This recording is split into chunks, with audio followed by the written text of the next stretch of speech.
بسم اللہ الرحمن الرحیم۔ السلام علیکم۔ ہمارے چینل پر آپ کو ویلکم کہتے ہیں۔ روزانہ ایک نئی سچی کہانی سننے کے لیے اس چینل کو سبسکرائب کر لیجئے، کیونکہ نئی کہانیاں صرف سبسکرائبرز کو ہی ملیں گی۔ میں ایک گائنی سرجن تھی اور اسی سلسلے میں ہسپتال کی جانب سے ہمارے نزدیکی 3 سے 4 دیہی علاقے جات میں 5 ماہ کا پروجیکٹ ہمیں دیا گیا۔ ہر ڈاکٹر سروس کے پہلے ہی سال یہ ورک کرتا تھا، سو میرا بھی یہاں پر پہلا سال تھا، تبھی اس بار کی ٹیم میں میرا نام بھی شامل تھا۔ پھر ہم وہاں گئے تو وہاں بہت سے لوگوں سے میری بہت اچھی سلام دعا ہو گئی۔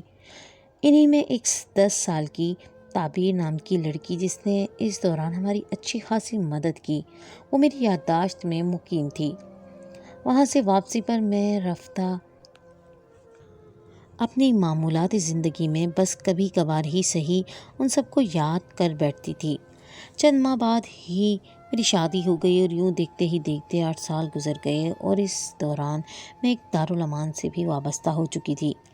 ایک دن جب حسب معمول میں ضرورت کی اشیاء دینے دارالامان آئی تو وہاں پر موجود عورتوں میں ایک شناسا سا چہرہ ابھرا۔ پہلے تو مجھے اپنی آنکھوں پر یقین ہی نہیں آیا کہ کیا یہ وہی لڑکی ہے، لیکن پھر میں نے ایک گہری نظر ڈالی تو مجھے یقین ہو گیا کہ ہاں، یہ وہی جانا جانا سا چہرہ ہے جو سالوں سے میرے دل میں بسا تھا۔ میں تیزی سے چلتی ہوئی اس کے پاس گئی اور اس سے کہا کہ بیٹا تم یہاں۔ وہ مجھے دیکھ کر ایک دم حیران ہو گئی اور بولی کہ منیبا باجی، آپ اس کے آگے اس کی بات ادھوری رہ گئی تھی۔ شاید وہ مجھے دیکھ کر حیران تھی۔ میں نے اسے کہا کہ ہاں، لیکن تم یہاں کیسے؟ میرے اس سوال پر وہ رونے لگی۔ میں نے اس کو گلے سے لگا لیا تھا کہ اس کو تھوڑی تسلی ہو، کیونکہ مجھے وہ بہت زیادہ دکھی لگ رہی تھی۔ مجھے اس کی حالت دیکھ کر اور فکر ہونے لگی، اور پھر میں نے اس سے پوچھا کہ آخر تم یہاں کیسے آئی ہو؟ اس کی موٹی موٹی خوبصورت آنکھوں سے آنسو بہنے لگے تھے۔ اس کی معصومیت نے میرا دل موہ لیا تھا۔ وہ سراپا نور تھی یا سراپا حسن، میں اس کے حسن کو کوئی نام نہیں دے پا رہی تھی، اور وہ 18ویں سال کی ایک حسین سی گڑیا تھی۔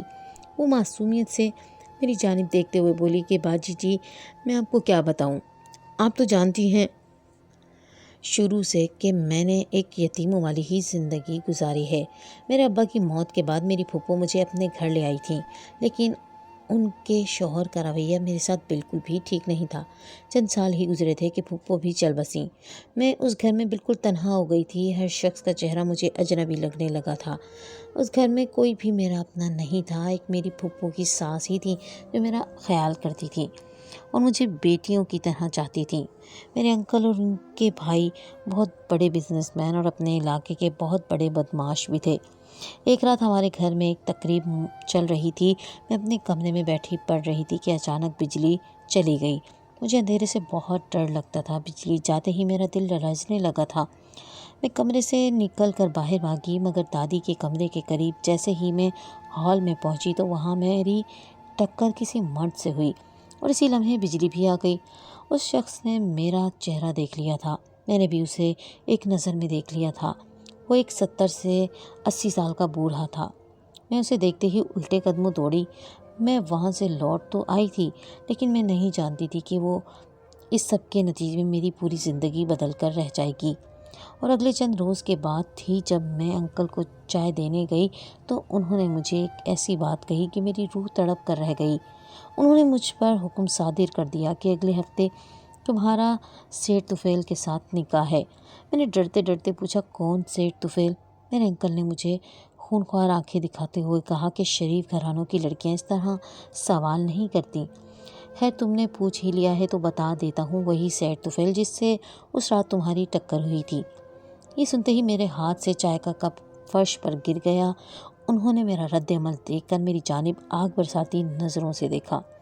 میرا پورا جسم خوف سے لرزنے لگا تھا۔ میں وہاں سے الٹے قدموں دوڑتی ہوئی اپنے کمرے میں آ گئی۔ میں سمجھ گئی تھی وہ مجھے اپنے کاروباری ڈیل کے لیے استعمال کرنا چاہ رہے ہیں۔ وہ ہمیشہ ایسے ہی تو کرتے تھے۔ پہلے بھی ایک دفعہ وہ مجھے اپنی بزنس ڈیل کے لیے استعمال کر چکے تھے۔ میرا نکاح کسی ادھیڑ عمر شخص کے ساتھ کر رہے تھے، مگر عین وقت پر اس کی بیوی پہنچ گئی اور یوں میں بچ گئی۔ جب اس شخص کا مجھ سے دل بھر جاتا تو وہ مجھے طلاق دے کر ان کے گھر واپس چھوڑ جاتا، مگر خدا کا شکر ہے کہ میں محفوظ رہی۔ مگر اب میں بے بسی کی انتہا پر پہنچ چکی تھی۔ دل چاہ رہا تھا کہ اس گھر سے بھاگ جاؤں یا پھر خودکشی کر لوں۔ میری آنکھوں سے آنسو نہیں رک رہے تھے، دل کسی گہرے سمندر کی لہروں کی طرح بے باک ہو کر تڑپ رہا تھا۔ میں پڑھ کر کچھ بننا چاہتی تھی، لیکن یہ لوگ میرے ساتھ کسی طرح کا ظلم کر رہے تھے۔ تھوڑی ہی دیر بعد دادی کمرے میں داخل ہوئیں۔ وہ ایک انتہائی نیک دل خاتون تھیں۔ انہوں نے اپنے ہاتھ میں کپڑوں کا ایک تھال اٹھا رکھا تھا۔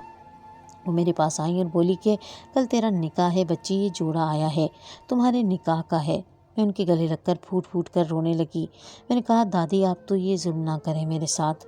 ان کی آنکھ سے بھی خاموشی سے ایک آنسو گرا تھا جسے میں نے محسوس کر لیا تھا۔ وہ بھی ان کے ظلم کی ستائی ہوئی تھیں۔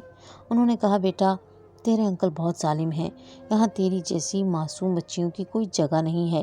تیرے انکل تو چند ایک بار اپنی بیوی کو بھی استعمال کر چکے ہیں، ان کے بزنس کے آگے ہماری کوئی اوقات نہیں۔ اگر تو نے یہ نکاح نہ کیا تو وہ تجھے مار ڈالیں گے۔ ان کے ایک ایک لفظ میں سچائی تھی۔ میں ان کے آگے ہاتھ جوڑنے لگی کہ کسی طرح مجھے وہ یہاں سے نکال دیں۔ میں امید بھری نظروں سے دادی کی جانب دیکھ رہی تھی۔ جب انہوں نے کہا کہ بیٹا ایک راستہ ہے، اور پھر میں خاموشی سے ان کا منہ تکتی رہی۔ میں جانتی تھی وہی مجھے اس جنگل سے نکالیں گی۔ شام کو جیسے ہی سب اپنے اپنے کاموں میں مصروف ہوئے، دادی میرے کمرے میں آئیں اور مجھے ایک برقع اڑا دیا اور کچھ پیسے بھی دیے، اور ساتھ ہی مجھے لے کر گھر کے پچھلے برآمدے میں چلی آئیں جہاں ایک خفیہ دروازہ تھا۔ اس گھر سے باہر نکلتے وقت دادی نے مجھے کہا کہ میں نہیں جانتی کہ میں ٹھیک کر رہی ہوں یا نہیں، لیکن میں تمہیں اس ظلم کا شکار بھی نہیں ہونے دوں گی۔ ان پیسوں سے تم آرام سے کسی دوسرے شہر بھی جا سکتی ہو، ہاسٹل میں بھی رہ سکتی ہو۔ اب تم کہیں بھی چلے جانا، لیکن واپس یہاں کبھی مت آنا۔ میں اس وقت دادی کی بے حد مشکور تھی۔ ایک آخری بار ان کے سینے سے لگی، کیونکہ ایک وہی تھی جنہوں نے مجھے اپنی بیٹیوں کی طرح پالا تھا۔ خیر میں وہاں سے نکل آئی تو، لیکن میں نہیں جانتی تھی کہ مجھے کہاں جانا ہے۔ کالی اندھیری رات تھی، ہر طرف خاموشی تھی۔ میں تیز تیز چل رہی تھی کیونکہ مجھے خوف تھا کہ میں کہیں پھر اس وحشی شخص کے قبضے میں نہ آ جاؤں۔ چلتے چلتے میں آخر کار سڑک پر پہنچ آئی تھی۔ سڑک کراس کرتے ہوئے میری ٹکر ایک موٹر بائک والے سے ہو گئی، جس نے مجھے دیکھتے ہی اندازہ کر لیا کہ میں اکیلی ہوں۔ اس نے مجھے قابو کرنا چاہا تو میں نے روڈ پر سے دوسری طرف دوڑ لگا دی۔ وہ سنبھل ہی نہ سکا تھا۔ میرے بھاگنے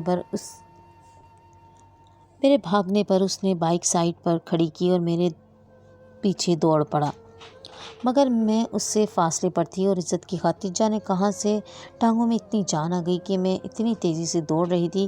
کچھ دور جا کر جنگلات کا سلسلہ چل نکلا اور میں اندھا دھند بھاگتی انہی جنگلوں میں گھس گئی۔ وہاں بھی کافی دور تک مجھے اپنے پیچھے قدموں کی دھمکیں سنائی دیتی رہیں، مگر پھر رفتہ رفتہ اس آواز میں کمی ہونے لگی۔ مگر میں پھر بھی نہ رکی اور کافی دیر بھاگتے رہنے کے بعد میں ایک سڑک پر پہنچی اور وہاں چلتی گاڑیوں رکشوں میں سے ایک رکشے میں بیٹھ گئی، اور میرے منہ سے نہ جانے کیوں بے ساختہ نکل گیا کہ بھیا مجھے دارالامان جانا ہے۔ وہ بار بار مجھے دیکھ رہا تھا کیونکہ میرے کپڑے اور برقع بھی پھٹ چکا تھا۔ تقریباً 1 گھنٹے کے بعد وہ مجھے ایک دارالامان کے دروازے پر چھوڑ آیا۔ بھی مجھے یہاں آئے 1 ماہ بھی نہیں گزرا تھا کہ آپ آ گئیں۔ آپ کی چمکتی آنسوؤں سے بھری نگاہیں میرے دل میں اتر رہی تھیں۔ میں نے اسے سینے سے لگا لیا اور کہا کہ تمہیں اب فکر مند ہونے کی ضرورت نہیں ہے، اب تم یہاں میرے پاس بالکل محفوظ ہو۔ میری باتوں اور میرے خلوص سے شاید اسے کوئی انجانا سا تحفظ محسوس ہوا تھا، کیونکہ اس کے آنسو اور اس کا خوف کم ہو گیا تھا۔ میں اسے اپنے گھر لے آئی تھی۔ تھوڑی ہی دیر میں میرا شوہر گھر آ گیا۔ وہ جیسے ہی گھر میں داخل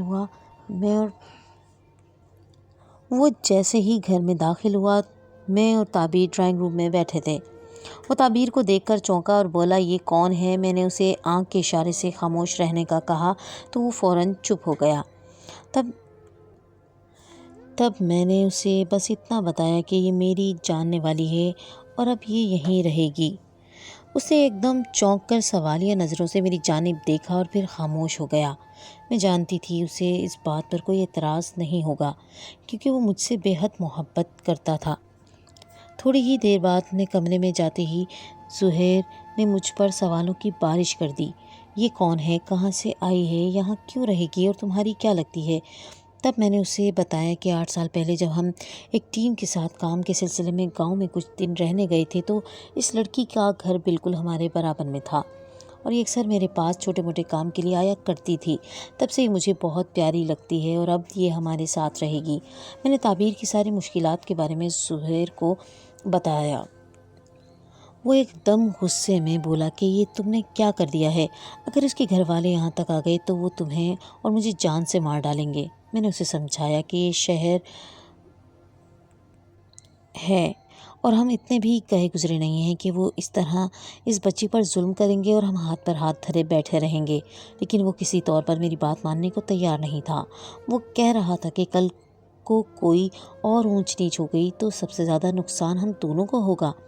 میں نے اسے سمجھایا کہ یہ ہمارے پاس محفوظ ہے، کسی کو کوئی شک نہیں ہوگا، انسانیت کے ناطے ہی صحیح سے یہاں رہنے کی اجازت دے دو۔ میری یہ بات سن کر وہ خاموش ہو گیا اور مجھے بھی ذرا تسلی ہو گئی تھی، کیونکہ میں نہیں جانتی تھی کہ مجھے یہ نیکی کتنی بھاری پڑ سکتی ہے۔ خیر دن گزرتے چلے جا رہے تھے، آہستہ آہستہ تعبیر میرے گھر میں تحفظ محفوظ کرنے لگی تھی، لیکن وہ زیادہ بولتی نہیں تھی، اکثر خاموش ہی رہتی تھی اور اس کی خاموشی اس کی معصومیت کو 4 چاند لگا دیتی تھی۔ اس کی آنکھیں بہت چمکدار تھیں جن میں اس کے بہترین مستقبل کی جھلک نمایاں ہوتی تھی۔ وہ اب 18 سال کی پوری ہونے والی تھی۔ میں نے اس کا داخلہ شہر کے بہترین کالج میں کروا دیا تھا اور میری ہی گاڑی اسے روز کالج سے لینے اور چھوڑنے کا کام کرتی تھی۔ اس کا FA پورا ہونے والا تھا، مجھے بھی اب اس کی عادت ہو گئی تھی۔ میری اولاد نہیں تھی، لیکن اس کے آ جانے سے میری تنہائی دور ہو چکی تھی۔ ہم سب ماضی کو بھلا کر بہترین زندگی گزار رہے تھے کہ اچانک ایک روز گھر کی گھنٹی بجی، لیکن گھنٹی بجانے والوں کو نہ جانے کیا جلدی تھی کہ اس نے ایک سیکنڈ کے لیے بھی ہاتھ نہیں اٹھایا۔ ہم سب تیزی سے کمروں سے باہر آ گئے کہ اللہ خیر کون آ گیا ہے۔ جیسے ہی ہم باہر آئے، ایک بڑی داڑھی اور لمبے بالوں کے ساتھ مونچھوں کو تاؤ دیتا ہے شخص اپنے ساتھ 4 سے 5 آدمی لے کر گھر میں داخل ہو چکا تھا۔ اسے دیکھتے ہی تعبیر میرے پیچھے چھوٹ گئی۔ اسی وقت مجھے سمجھ آ گئی تھی کہ آج کوئی قیامت ٹوٹنے والی ہے۔ وہ شخص کہہ رہا تھا کہ یہ میری بچی ہے، گھر سے بھاگ کر تمہارے پاس آئی ہے، مجھے کب سے اس کی تلاش تھی۔ ہمارے سامنے کھڑا شخص کوئی اور نہیں بلکہ بشیر مومن تھا، وہی بشیر مومن جس نے تعبیر کو گھر سے بھاگنے پر مجبور کر دیا تھا۔ زہیر بھی میرے پہلو میں حیران اور پریشان کھڑا تھا۔ میری تو جان حلق کو آ گئی تھی، مجھے کچھ سمجھ نہیں آ رہا تھی کہ کیا کروں، لیکن میں اتنی آسانی سے تعبیر کو اس وحشی کے حوالے نہیں کر سکتی تھی۔ وہ بیچاری معصوم سی بچی محض میرے تحفظ کے ساتھ ہی کھڑی تھی۔ وہ شخص آگے بڑھ رہا تھا، اس نے بے رحمی سے تعبیر کا ہاتھ پکڑنے کے لیے جیسے ہی ہاتھ بڑھایا، میرے منہ سے بے ساختہ نکل گیا کہ یہ زہیر کی ہونے والی بیوی ہے۔ اس شخص کا بڑھتا ہاتھ وہیں رک گیا اور زہیر نے ایک دم میری جانب سواریہ نظروں سے دیکھا۔ تعبیر بھی سناٹے میں چلے گئی۔ بشیر مومن نے کہا، تو کیا بکواس کر رہی ہے؟ میں نے ہمت جٹا کر کہ میں بکواس نہیں کر رہی، یہی سچ ہے، یہ میرے شوہر سے شادی کرنے والی ہے اور شادی کر کے اس گھر میں رہے گی۔ تب وہ شخص زور زور سے ہنسنے لگا، اس کی ہنسی میں ایک عجیب سی وحشت تھی۔ پھر اس وقت مجھے شدت سے احساس ہوا میں نے کتنی بڑی غلطی کر دی ہے۔ خیر میں نے ایک ٹھنڈی سانس لی اور کہا کہ تم ایسے اس لڑکی کو نہیں لے جا سکتے۔ اس نے کہا، ٹھیک ہے، اگر یہ لڑکی خود ہی یہ بات کہہ دے تو ہم اس کا نکاح خود تمہارے شوہر سے کروا دیں گے۔ میں نے تعبیر کی طرف دیکھا، وہ اپنے انکل کے ساتھ واپس نہیں جانا چاہتی تھی۔ اس نے نہ چاہتے ہوئے بھی جلدی سے یہ کہہ دیا کہ ہاں وہ زہیر سے شادی کرنا چاہتی ہے۔ تو وہ بولا، ٹھیک ہے، ہم اس کے بڑے ہیں، ہمارے سامنے اس کا نکاح ہوگا، تبھی ہم اس کے نکاح کو مانیں گے۔ اس کی یہ بات کرنی تھی کہ میرے دل میں ایک زوردار چیخ کی آواز آئی۔ مجھے لگا آج میں ایک یتیم بچی کو بچاتے بچاتے خود اس دنیا سے پردہ پوش نہ ہو جاؤں۔ جنوری کے وسط میں بھی میرا جسم پسینے سے شرابور ہو گیا تھا اور زہیر کی آنکھوں کی ناراضگی اب غصے میں بدلنے لگی تھی۔ میں دل ہی دل میں دعا کر رہی تھی کہ خدا کرے وہ کچھ الٹا سیدھا نہ بول دے، اور اللہ نے میری عزت رکھ لی تھی۔ میں نے پیچھے مڑ کر تعبیر کی جانب دیکھا تو وہ بیچاری ڈر سے کانپ رہی تھی اور اس کے آنسو متواتر اس کے چہرے پر گر رہے تھے۔ میرے پاس اس وقت اس کو بچانے کا کوئی اور راستہ نہیں تھا۔ میں نے فوراً اس نکاح کے لیے حامی بھر لی۔ مولوی صاحب کو بلایا۔ زہیر نے مجھے اکیلے میں بلایا اور بولا کہ یہ تم کیا کر رہی ہو؟ تم اس لڑکی کو میرے سر پر کیوں بٹھا رہی ہو؟ میں نے زہیر کے آگے ہاتھ جوڑے اور اسے کہا، اللہ کے واسطے یہ نکاح کر لو، بس یہ معاملہ رفع دفع ہو جائے، پھر تم اسے طلاق دے دینا۔ میرے جڑے ہاتھوں کو دیکھ کر وہ رضامند ہو گیا تھا۔ تعبیر بیچاری تو سکتے میں تھی۔ میں نے اسے گلے سے لگا کر پیار کیا اور اسے سمجھایا کہ سب ٹھیک ہو جائے گا۔ مولوی صاحب آ چکے تھے اور میں اپنے شوہر کو اپنے ہاتھ سے کسی اور کے حوالے کرنے کے لیے تیار تھی، جبکہ تعبیر پریشان تھی کہ وہ اس طرح کسی شادی شدہ کی منکوحہ بنائی جائے گی، اور میں نے تو جس قرب سے گزر کے یہ کڑوا گھونٹ بھرا تھا یہ صرف میں ہی جانتی ہوں۔ نکاح ہو گیا تھا اور اس نکاح کا ہوتے ہی وہ لوگ واپس چلے گئے اور ہم تینوں کی زندگیوں کو ایک عجیب سی کشمکش میں مبتلا چھوڑ گئے۔ ہم تینوں کے پاس ایک دوسرے کو کہنے کے لیے کچھ بھی نہیں بچا تھا۔ کافی دیر یوں ہی خاموشی سے بیٹھنے کے بعد زہیر اٹھ کر کمرے میں چلا گیا۔ میں ہمت کر کے تعبیر کے پاس گئی اور اسے بھی دلاسا دیا، جبکہ میں خود بھی کچھ ایسی ہی کیفیت سے دوچار تھی، لیکن اس وقت مجھے مضبوط رہنا تھا۔ زہیر اس شادی کے لیے کسی طرح بھی راضی نہیں تھا۔ میں اسے سمجھاتی رہتی کہ یہ محض فرضی نکاح ہے، لیکن وہ اب اور زیادہ خاموش ہو گیا تھا۔ میرا ہر دن ان دونوں کو تسلی دیتے گزر جاتا۔ میں خود اپنی زندگی سے اکتانے لگی تھی۔ ہم پر بشر مومن کی کڑی نظر بھی تھی۔ وہ دوبارہ گھر کے چکر لگا چکا تھا، اس لیے اتنی جلدی زہیر تعبیر کو طلاق بھی نہیں دے سکتا تھا۔ ابھی اس شادی کو چند مہینے ہی گزرے تھے کہ ایک دن میرا چھوٹا بھائی اچانک میرے گھر آ گیا۔ ان چند مہینوں میں پہلی بار میں دل سے مسکرائی تھی۔ میرا بھائی مجھ سے 3 سال چھوٹا تھا اور ترکی میں جاب کرتا تھا۔ میری اس میں جان بستی تھی۔ زہیر اور وہ آپس میں بہترین دوست بھی تھے، اس لیے وہ بھی اسے دیکھ کر کھل اٹھا۔ میرا بھائی بہت زندہ دل انسان تھا، جو ہر وقت خوش رہتا تھا اور دوسروں میں خوشیاں بانٹتا تھا۔ جب وہ آیا تو میں نے اس کی تعبیر سے بھی ملاقات کروائی۔ خیر وہ نہا دھو کر کھانے کی میز پر آ بیٹھا۔ تعبیر اور زہیر بھی میرے ساتھ موجود تھے۔ میں اپنے بھائی کو سب کے بارے میں کچھ نہیں بتانا چاہتی تھی، اس لیے میں نے زہیر کو بھی روک دیا تھا کہ وہ بھی کچھ نہ بتائے۔ ابتسام ہمیشہ کی طرح مذاق سے بھرپور باتیں سنانے لگا، کچھ اپنے دوستوں کی تو کچھ اپنے ورکرز کی باتیں۔ اس کی باتیں سن کر تعبیر بھی آج مسکرا رہی تھی۔ اس کے چہرے پر مسکراہٹ بے حد حسین لگتی تھی۔ چند دن یوں ہی گزرتے رہے۔ آج کل تعبیر بھی بولنے لگی تھی۔ دوسری جانب زہیر کے دل میں تعبیر کے لیے ایک عجیب سی کیفیت تھی اور تعبیر بھی اس کا سامنا کر چکی تھی۔ یہ بات مجھے پریشان کر دیا کرتی تھی۔ میں جانتی تھی کہ زہیر مجھے بے پناہ محبت کرتا ہے اور وہ بھی مجھے دھوکہ نہیں دے گا، لیکن میں یہ بھی جانتی تھی کہ اس طرح ایک گھر میں بالکل خاموش ہو کر زندگی نہیں گزاری جا سکتی۔ ایک روز ابتسام نے مجھے بتایا کہ وہ تعبیر کو پسند نہیں کرتا، اور مجھے یہ سن کر بے حد پریشانی ہوئی، لیکن میرے دل میں ایک عجیب سا وہم بھی اٹھ رہا تھا کہ اگر ابتسام کو حقیقت معلوم ہوئی تو وہ کیا کرے گا۔ میں نے اس بارے میں ابھی کسی کو نہیں بتایا تھا۔ ہر کوئی یہی جانتا تھا کہ میں نے اپنے ساتھ ایک یتیم بچی رکھی ہوئی ہے۔ خیر فی الوقت مجھے تعبیر سے بات کرنا تھی، سو میں اس کے پاس گئی اور اسے بتایا کہ اب تمہاری شادی کرنا چاہتی ہوں۔ تب اس نے حیرت سے میری جانب دیکھا اور بولی، لیکن میری شادی تو زہیر سے ہوئی ہے۔ تو میں نے اسے کہا کہ یہ تو مجبوری کا رشتہ ہے جسے ختم کیا جا سکتا ہے۔ تب اس کے چہرے پر ایک پھیکی سی مسکراہٹ ابھری، جس سے میں نے اس کے احساسات کا اندازہ بھی لگا لیا۔ زہیر کو بھی اس بارے میں جان کر کچھ برا نہیں لگا۔ میں نے اس سے کہا، تم تعبیر کو طلاق دے دو تاکہ ہم اس کی شادی کروا دیں۔ تو زہیر نے کہا کہ ٹھیک ہے، ابھی تو مجھے ارجنٹ میٹنگ کے سلسلے میں شہر سے باہر جانا ہے، جیسے ہی واپس آؤں گا تو بات کروں گا۔ میں نے اس کو واپسی کے اگلے دن احسان اور ثنا کی تاریخ طے کر دی تھی۔ اس وقت نکاح کو 7 مہینے کا عرصہ گزر چکا تھا اور مجھے بھی اپنے شوہر کے اس رشتے کو لے کر کوئی شک و شبہ نہیں تھا۔ نہ ہی مجھے یہ لگا کہ زہیر بھی تعبیر کے ساتھ کوئی زیادتی کر سکتا ہے۔ میرا ایک ہی بھائی تھا، اس لیے میں زور و شور سے تیاری کر رہی تھی۔ اب تو آسانی سے اس کا نکاح میرے بھائی سے ہو سکتا تھا۔ ہم سب بے حد خوش تھے، لیکن انہی تیاریوں کے دنوں میں ہی ایک دن اچانک تعبیر کی طبیعت کافی خراب ہو گئی۔ میں اسے فوراً ڈاکٹر کے پاس لے گئی تو ڈاکٹر نے مجھے ایک ایسی بات بتائی جسے سن کر میرے دماغ کی نسیں پھٹنے لگیں۔ میرے ہوش تک اڑ گئے۔ مجھے لگا کہ شاید کسی نے میرے سر پر آسمان گرا دیا ہے۔ میں لمحہ بلمحہ اس کے چہرے کی جانب دیکھنے لگی تو اس نے نگاہیں نیچی کر لیں۔ ڈاکٹر نے بتایا کہ وہ ماں بننے والی ہے۔ آج میرا ضبط جواب دے چکا تھا۔ اس لڑکی سے مجھے اس طرح کی کسی حرکت کی امید نہیں تھی۔ میں اسے گھر لے آئی اور آتے ہی پوچھا کہ یہ کس کا بچہ ہے؟ تم جانتی بھی ہو اگر زہیر کو یہ بات پتہ چلی تو وہ تمہارا کیا حشر کریں گے۔ میں نے اسے کہا کہ ابھی اسی وقت اس گناہ کو لے کر میرے گھر سے نکل جاؤ۔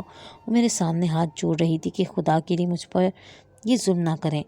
میں نے کوئی گناہ نہیں کیا۔ میں اسے گھسیٹتی ہوئی دروازے تک لائی کہ اچانک گھر کا دروازہ کھلا اور زہیر اندر داخل ہوا۔ تعبیر ہاتھ جوڑ کر گڑ گڑا رہی تھی۔ زہیر ایک دم آگے بڑھا اور اس نے تعبیر کو تھام لیا اور بولا کہ کیا ہوا ہے؟ کیوں بیچاری پہ ظلم کر رہی ہو؟ میں اس کی بات پر تل ملا اٹھی۔ میں نے کہا کہ تم نہیں جانتے کہ اس بیچاری نے کیا کیا ہے؟ زہیر نے کہا کہ کیا کیا ہے؟ اس نے مجھے بھی بتاؤ۔ تب میں نے اس کی جانب دیکھا اور بولی کہ کسی کے ساتھ منہ کالا کر کے آئی ہے، یہ ماں بننے والی ہے۔ تب زہیر کے چہرے پر ایک مسکراہٹ امڈ آئی اور اس نے کہا کہ واقعی تم ماں بننے والی ہو۔ تب میں نے سوالیہ نظروں سے زہیر کی جانب دیکھا اور بولی کہ تم کیوں خوش ہو رہے ہو؟ تب اس نے کہا کہ خوش ہونے کی بات تو ہے، میں باپ بننے والا ہوں، یہ میرا بچہ ہے۔ اس کے لفظ ابھی منہ میں ہی تھے کہ مجھے لگا کہ جیسے میرے اوپر کسی نے کوئی غم کا پہاڑ توڑ دیا ہو اور میں ایک دم لڑکھڑا کر پیچھے کو ہو گئی۔ میں سوچ بھی نہیں سکتی تھی کہ میری یہ نیکی مجھ پر اتنی بھاری پڑ سکتی ہے۔ میں نے زہیر کی جانب دیکھا اور ہمت جتا کر بولی کہ تم کیا کہہ رہے ہو؟ میرے الفاظ بار بار میرے گلے میں اٹک رہے تھے۔ اس نے کہا کہ اس میں غلط کیا ہے؟ ہماری شادی کو 9 سال ہونے والے ہیں۔ آج تک تم نے مجھے اولاد کی خوشی نہیں دی اور میں نے کوئی گناہ نہیں کیا۔ مجھے تعبیر نے میرا حق دیا ہے اور میں نے ہی اس کو روکا تھا کہ تمہیں کچھ پتہ نہ چلے۔ وہ تو اس سب کے لیے تیار ہی نہیں تھی۔ میں نے بڑی مشکلوں سے اسے اس رشتے کو قائم رکھنے کے لیے منایا تھا۔ ابھی ہم یہ ساری باتیں کر ہی رہے تھے کہ ابتسام بھی آ گیا۔ وہ شاید سب کچھ سن چکا تھا۔ وہ خاموشی سے اپنے کمرے میں چلا گیا اور مجھے اپنا آپ ایک کٹہرے میں کھڑا لگنے لگا۔ میں نے بھی کسی کے ساتھ برا نہیں کیا تھا، لیکن میرے ساتھ جو ہوا تھا وہ انتہائی غلط تھا۔ تعبیر کی آنکھوں میں شرمندگی تھی، لیکن اس وقت وہ بھی مجھے زہر لگ رہی تھی۔ میں وہاں سے بھاگتی اپنے کمرے میں چلی گئی۔ مجھے کچھ سمجھ نہیں آ رہی تھی کہ میں کیا کروں، کس طرح اس مشکل وقت کا سامنا کروں۔ میں نے کمرے میں جاتے ہی وضو کیا اور جائے نماز پر بیٹھ گئی۔ میں اللہ تعالیٰ سے دعا کرنے لگی کہ یا اللہ تو مجھے صبر دے، اس مصیبت سے نکلنے کا حوصلہ دے۔ میرے آنسو گر رہے تھے اور میری دعا میں اٹھے ہاتھ بھی کانپنے لگے تھے۔ میں اس روز ٹوٹ کر رو رہی تھی۔ کوئی عورت کیسے اپنے شوہر کے ساتھ دوسری عورت کو برداشت کر سکتی ہے؟ کچھ دیر رونے کے بعد اچانک میرے دل میں اللہ تعالیٰ نے ایک خیال ڈالا کہ میں غلط رو رہی ہوں، یہ میرے آنسو فضول ہیں۔ جب اسلام مرد کو 4 شادیاں کرنے کی اجازت دیتا ہے تو پھر میں کیوں اس چیز پر شور ڈال رہی ہوں؟ اولاد کو کون نہیں چاہتا ہے؟ زہیر کی خواہش ہے نا، جائز تو نہیں ہے؟ زہیر کی خواہش ناجائز تو نہیں ہے اور اس بچی کا تو کوئی قصور ہی نہیں ہے۔ میں نے خود اس معصوم گڑیا کی شادی کروائی تھی اور زہیر تو مرد ہے، اس نے محض اپنا حق ہی تو مانگا ہے۔ وہ تو تعبیر سے شادی نہیں کرنا چاہتا تھا، اس نے یہ سب میری محبت میں ہی تو کیا تھا۔ بس انہی سوچوں میں گم میں وہاں سے ایک فیصلہ کر کے اٹھ کھڑی ہوئی اور کمرے سے باہر نکلی۔ میرے دل سے منو بوجھ ہٹ گیا تھا۔ میں سیدھی تعبیر کے پاس گئی اور اسے بتایا کہ میں اسے سچے دل سے قبول کر چکی ہوں۔ زہیر بھی اس چیز سے خوش تھا، اس کی محبت میرے لیے کم نہیں ہوئی تھی۔ ابتسام اگلے ہی دن واپس ترکی چلا گیا تھا۔ اس نے مجھ سے کوئی شکوہ نہیں کیا تھا۔ ہمارے یہاں بیٹے کی پیدائش ہوئی تھی۔ اب ہم سب ایک ساتھ رہتے ہیں اور بہت خوش بھی ہیں۔ تعبیر کا بیٹا مجھے بڑی امی کہہ کر پکارتا ہے۔ تعبیر کا بیٹا زہیر کا خون ہے، اس کی اولاد ہے، اس لیے وہ مجھے دل و جان سے پیارا ہے۔ اگر میں اس وقت کوئی غلط قدم اٹھا لیتی تو شاید میں اپنے ساتھ ساتھ ان دونوں کی زندگی بھی برباد کر بیٹھتی۔ میں اللہ کا لاکھوں بار شکر ادا کرتی ہوں کہ اللہ تعالیٰ نے مجھے کسی بڑے گناہ سے بچا لیا تھا۔ ایک دن زہیر خبر لے کر آئے کہ کچھ نامعلوم لوگوں نے بشر مومن کو قتل کر دیا ہے۔ جب یہ خبر میں نے تعبیر کو بتائی تو وہ رونے لگی اور دل میں خدا کا شکر بھی ادا کرنے لگی کہ آج غریب لوگ اس ظالم کے ظلم سے رہا ہو گئے ہیں۔